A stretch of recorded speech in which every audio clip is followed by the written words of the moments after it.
Mat ஃப்ரம்மா mat ஆஃபா என்ன difference இதுக்கு? ரொம்ப சிம்பிள் டிஃப்ரென்ஸ் தான்.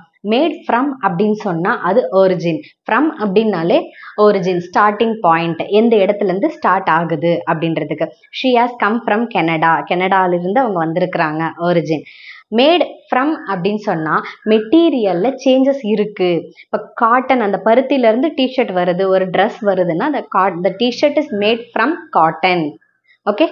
மேட் ஆஃப்னா மெட்டீரியலில் எந்த சேஞ்சுமே இருக்காது. the chair is made of wood.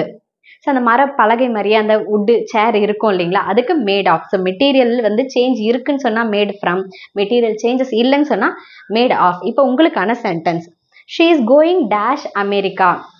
இங்கே என்ன சூட்டபிளான ப்ரிப்போசிஷன் வரும் அப்படின்றத மறக்காமல் கமெண்ட் பண்ணுங்கள்.